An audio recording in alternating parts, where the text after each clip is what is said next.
दोस्तों, भारत में एक ऐसा मंदिर है जहां स्थापित ज्योतिर्लिंग, मंदिर के ऊपर लगा हुआ पंचशूल, मंदिर में स्थापित कामना लिंग, यहाँ तक कि इस मंदिर में मुरादें मांगने की प्रथा इतनी रहस्यमयी है जिसका पता हर सदी में लोगों ने अपने अपने तरीके से लगाने की कोशिश करी, परंतु वो सभी नाकामयाब रहे।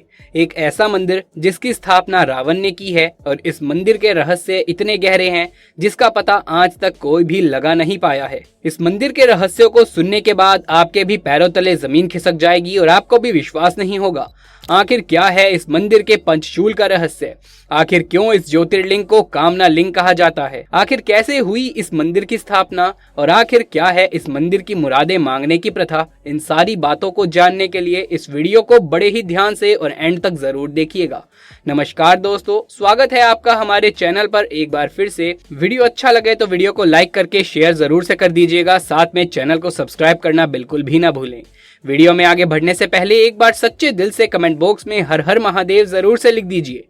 तो चलिए इस वीडियो की शुरुआत कर लेते हैं। भारतवर्ष के झारखंड राज्य के देवगढ़ नामक स्थान पर स्थित ये एक प्रसिद्ध मंदिर है जिसमें शिव का एक नाम वैद्यनाथ भी है। इसी कारण लोग इसे वैद्यनाथ धाम मंदिर भी कहते हैं। ये एक सिद्ध पीठ है और इस कारण इस लिंग को कामना लिंग भी कहा जाता है। झारखंड के देवगढ़ में स्थित प्रसिद्ध तीर्थ स्थल बैद्यनाथ धाम 12 ज्योतिर्लिंगों में से 9वां ज्योतिर्लिंग है। बैद्यनाथ धाम देश का एक ऐसा ज्योतिर्लिंग है जो कामना लिंग के साथ साथ शक्ति पीठ भी है। मान्यता ये है कि इसकी स्थापना स्वयं भगवान विष्णु ने की थी। मंदिर को लेकर मान्यता है कि इस मंदिर में आने वाले सभी भक्तों की सभी मनोकामनाएं पूर्ण होती हैं।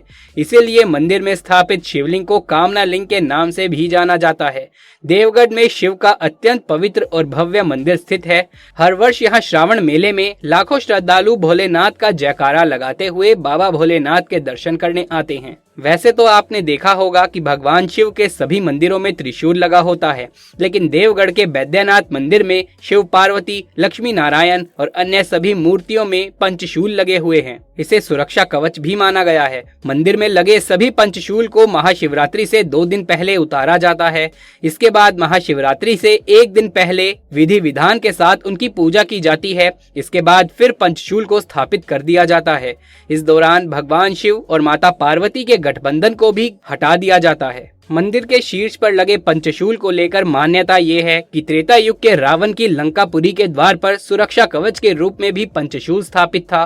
वहीं एक मत ये भी है कि रावण को पंचशूल यानी कि सुरक्षा कवच को भेदना आता था, लेकिन ये भगवान राम के वश में नहीं था। विभीषण के बताने के बाद ही प्रभु श्री राम और उनकी सेना लंका में प्रवेश कर पाए थे। ऐसा माना जाता है कि इस पंचशूल के कारण मंदिर पर आज तक किसी प्राकृतिक आपदा का असर नहीं हुआ।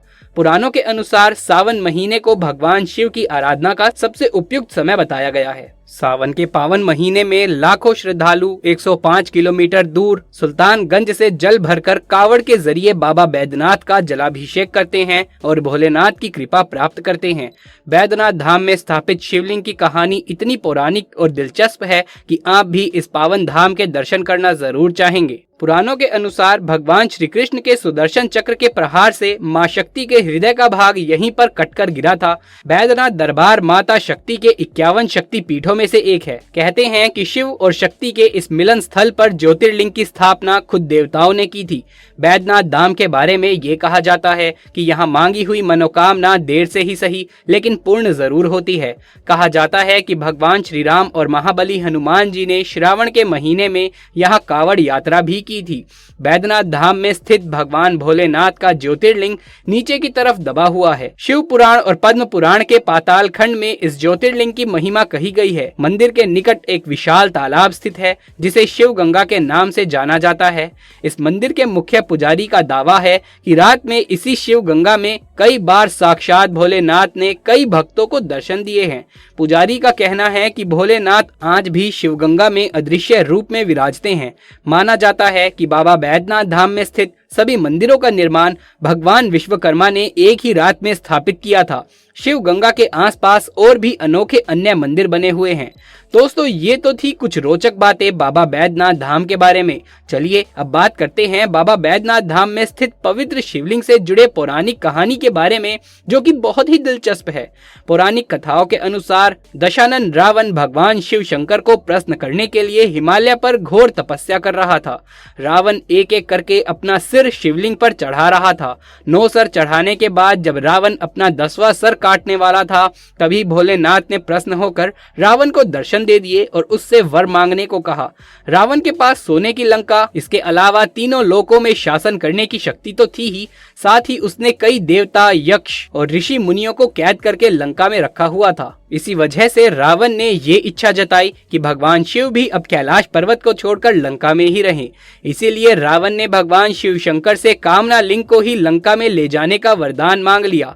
शिव जी ने अनुमति दे दी, इस पर चेतावनी भी दी कि यदि इस कामना लिंग को लंका के मार्ग में कहीं रख देगा तो वो वहीं अचल होकर स्थापित हो जाएगा। महादेव की इस चेतावनी को सुनने के बावजूद भी दशानन रावण कामना लिंग को अपनी नगरी लंका ले जाने के लिए तैयार हो गया।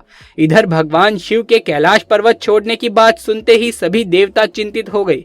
इस समस्या के समाधान के लिए सभी देवता भगवान विष्णु के पास गए। तब श्री हरि विष्णु ने अपनी लीला रची और उन्होंने वरुण देव को आचमन के जरिए रावण के पेट में घुसने को कहा। दोस्तों, आचमन का मतलब है पूजा के बाद पवित्र जल को ग्रहण करना। जब रावण आचमन करके शिवलिंग को लेकर लंका की ओर चला तो उसे देवघर के पास ही लघु शंका लग गई। शिवलिंग को हाथ में लेकर लघु शंका करना उसे उचित नहीं लगा, इसीलिए उसने अपने आसपास देखा कि कहीं कोई मिल जाए जिसे वो शिवलिंग थमाकर लघु शंका कर सके। कुछ देर के बाद ही उसे एक ग्वाला नजर आया जिसका नाम बेजू था। कहते हैं कि उस बेजू नाम के ग्वाले के रूप में भगवान विष्णु वहां आए थे।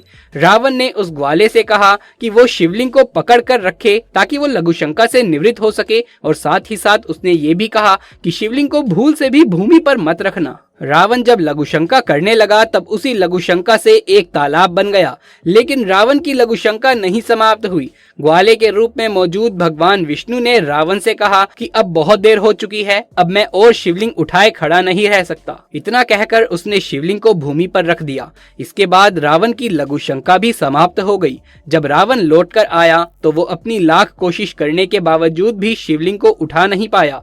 तब उसे भगवान की लीला समझ में आ गई और तब रावण क्रोधित होकर उस शिवलिंग पर अपना अंगूठा दबाकर वहां से चला गया। इसी कारण देवघर में स्थित बाबा बैद्यनाथ धाम में शिवलिंग नीचे की ओर दबा हुआ है। उसके बाद ब्रह्मा, विष्णु आदि देवताओं ने आकर शिवलिंग की पूजा करी। शिवजी का दर्शन होते ही सभी देवताओं ने शिवलिंग की उसी स्थान पर स्थापना कर दी और तभी से महादेव कामना लिंग के रूप में देवघर में विराजित हैं। दोस्तों, कहते हैं कि बैद्यनाथ धाम देवघर में मन से मांगी गई मनोकामनाएं देर से ही सही लेकिन पूरी जरूर से होती हैं। अगर आपने भी कभी बैद्यनाथ धाम के ज्योतिर्लिंग के दर्शन किए हैं तो अपने अनुभव हमें नीचे कमेंट बॉक्स में लिख करके जरूर से बताएं। बाबा बैद्यनाथ मंदिर के अलावा निकट कुछ और भी मंदिर हैं जिनका दर्शन आपको अवश्य से करना चाहिए। बैद्यनाथ मंदिर की यात्रा तब तक अधूरी मानी जाती है जब तक कि वासुकी नाग के दर्शन नहीं किए जाते। पहले ऐसी मान्यता का प्रचलन नहीं था, ना ही पुराणों में ऐसा वर्णन है। ये मंदिर देवघर के 42 किलोमीटर दूर जरमुंडी गांव के पास स्थित है। यहाँ पर स्थानीय कला के विभिन्न रूपों को देखा जा सकता है।